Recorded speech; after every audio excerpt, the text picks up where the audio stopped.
Hello, I'm going to read a passage out of the Apocryphal Gospels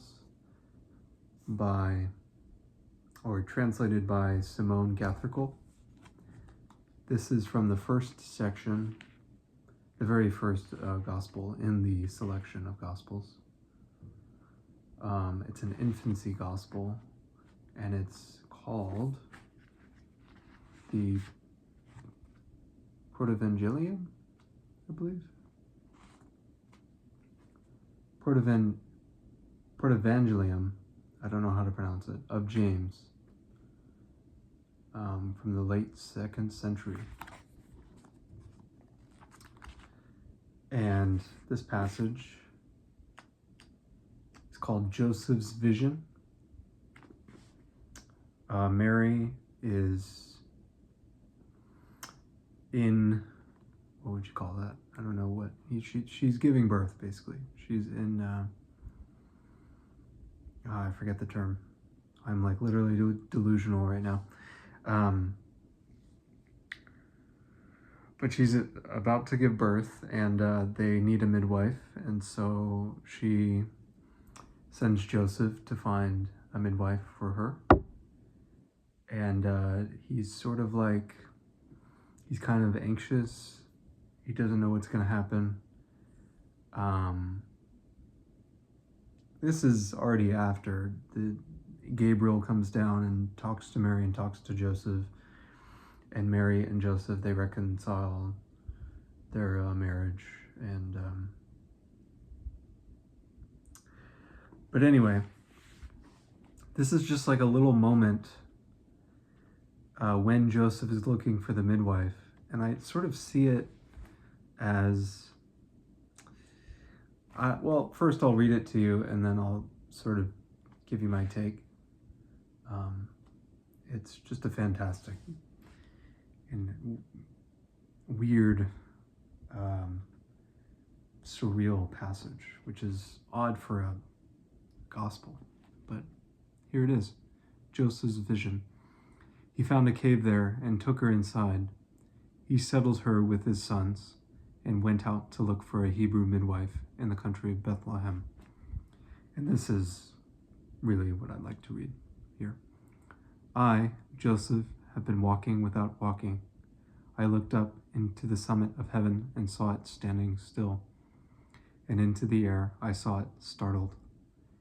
And the birds of the air quietened. I looked out upon the earth and saw a bowl sit down, and workers reclining, their hands in the bowl.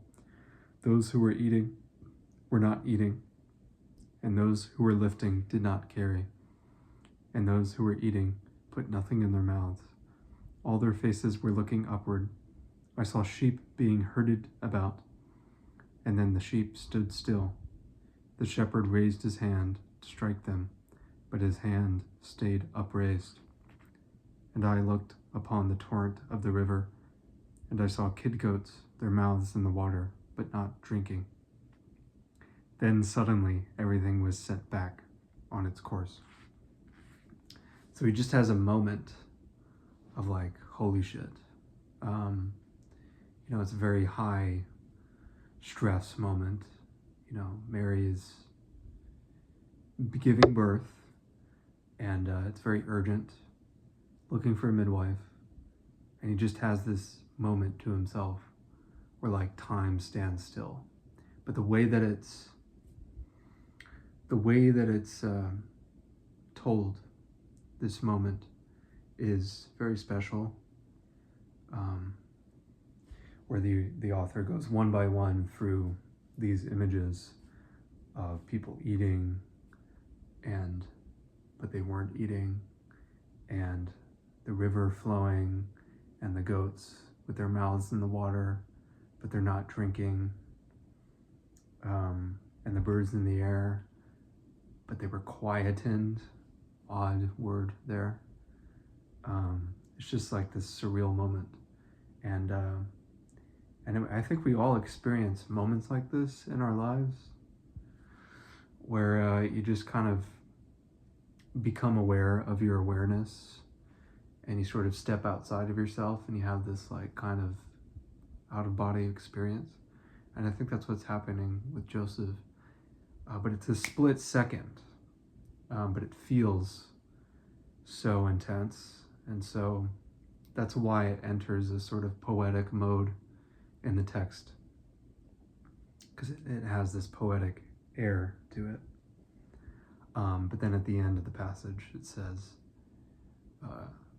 and then everything resumed and on its course. I don't know, I just think it's an incredible passage. And it should have been included in the Bible, I believe, even though it's apocryphal. So, yeah, I just started this book, and I don't know, I find the Gospels, I find them comforting in a way, or all biblical literature for that matter, Old and New Testament. It just has this comforting sort of style. And, this isn't like King James, it's not from the, 17th century.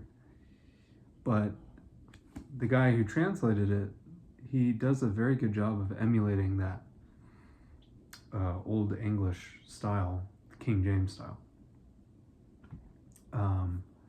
But it's more of like a, I guess you'd call it New King James,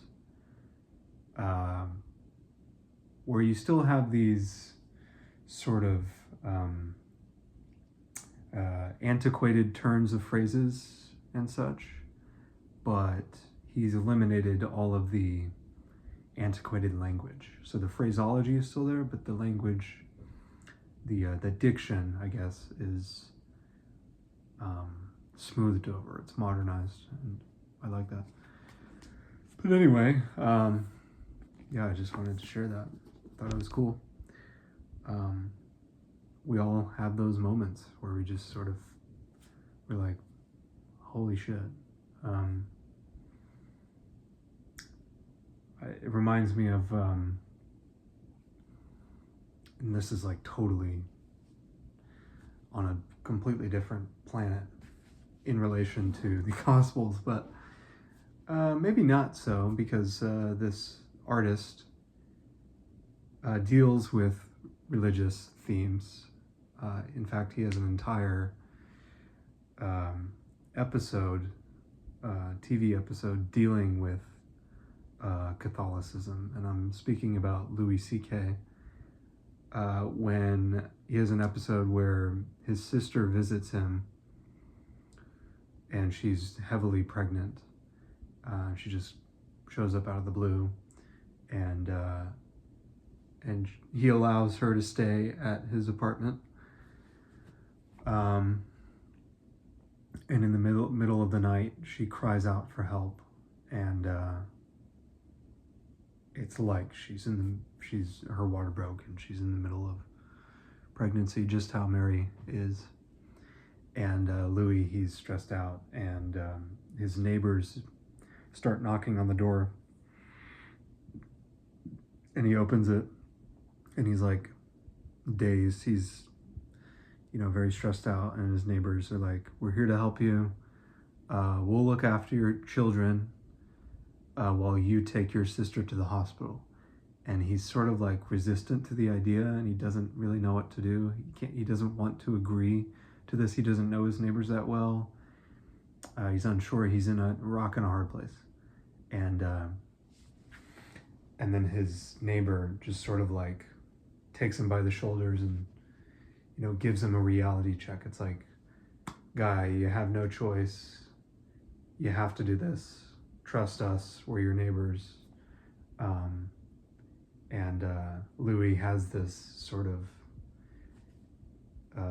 cinematic kind of zooming out from the third person perspective of the main character, Louis, just to show this timeless moment that's very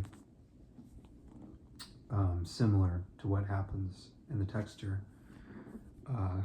So that's a weird allusion to make, or comparison to make, but I don't know. I'm obsessed with Louis' work, and I'm also obsessed with biblical texts. So anyway, I don't know what I'm even talking about anymore, but thanks for watching. Bye.